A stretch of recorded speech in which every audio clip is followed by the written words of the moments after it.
बिल्कुल, आखिर आम आदमी पार्टी नुक्कड़ नाटक में क्या कर रही है ये भी आप देखिए।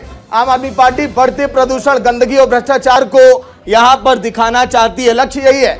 इसके साथ ही साथ आम आदमी पार्टी ने कई जादूगरों को शामिल किया जो बीजेपी की खामियों को बताएं। आम आदमी पार्टी गिटार शो और मैजिक शो के जरिए वोटरों को लुभाने में लगी है। आम आदमी पार्टी चाहती कि कैसे एमसीडी की चाबी उनके हाथों में आ जाए। वही 1000 नुक्कड़ सभाएं और नुक्कड़ नाटकों की योजना आम आदमी पार्टी ने भी बनाई है।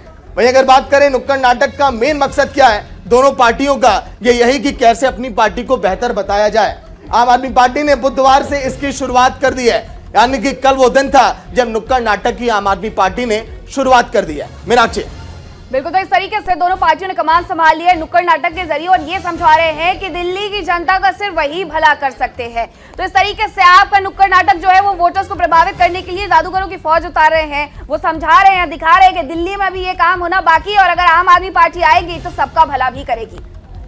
तो सहयोगी मनीषा डिंडोरिया भी जुड़ गई है, उनका रुख कर लेते हैं। मनीषा, नुक्कड़ नाटक का आगाज हो चुका है। भारतीय जनता पार्टी के कौन कौन से स्टार प्रचारक है जो आज नुक्कड़ नाटक का कमान संभालते हुए नजर आने वाले हैं?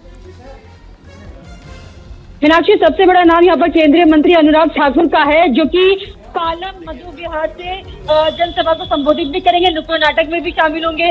जो मेन मकसद यहाँ पर बीजेपी का है नुक्कड़ नाटक करने का, वो यही है कि अरविंद केजरीवाल और पूरी आम आदमी पार्टी की पोल कैसे खोली जाए, क्योंकि लगातार बीजेपी इस एमसीडी इलेक्शन में यही मुद्दे उठा रही है कि आम आदमी पार्टी ने अब तक कोई काम किया तो है ही नहीं, और अब एमसीडी में भी अगर जीत जाती है तो आगे भी कोई काम नहीं होंगे।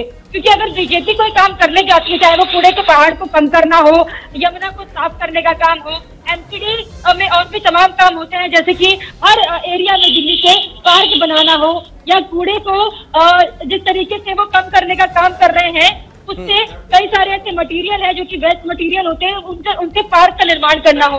बीजेपी लगातार दावा कर रही है कि इस तरीके के निर्माण हो रहे हैं दिल्ली में, और अगर आम आदमी पार्टी इस बार एमसीडी, लेकिन मनीषा एक चीज यहाँ पर ये देखिए, दोनों पार्टियों का फोकस इस पर ज्यादा है कि सामने वाली पार्टी की खामियां क्या बताई जाए, कैसे सामने वाली पार्टी पर कीचड़ उछाला जाए, क्योंकि मुद्दों से ज्यादा देखिए आरोप प्रत्यारोप की राजनीति यहाँ पर दिखाई देती है। मनीषा, बिल्कुल, देखिए आरोप दोनों तरफ से मंडे जा रहे हैं, चाहे वो आम आदमी पार्टी हो या फिर बीजेपी हो। एमसीडी इलेक्शन के चलते दोनों ही एक दूसरे पर आरोप लगा रहे हैं, और ये नुक्कड़ नाटक का मकसद भी देखिए दोनों पार्टियों का एक ही है कि कैसे नाटक के जरिए लोगों तक अपनी बात पहुंचाई जाए और ये दिखाया जाए कि बीजेपी ने अब तक 15 साल में क्या नहीं किया है और आम आदमी पार्टी क्या करने वाली है। और आम आदमी पार्टी का मकसद ये है कि बीजेपी का मकसद ये है नुक्कड़ नाटक करने का कि आम आदमी पार्टी पहले भी कुछ नहीं कर पाई थी और अभी भी कुछ नहीं करेगी। अगर बीजेपी एमसीडी में रहती है तो दिल्ली की जनता को ज्यादा फायदा पहुंचाया जा सकता है।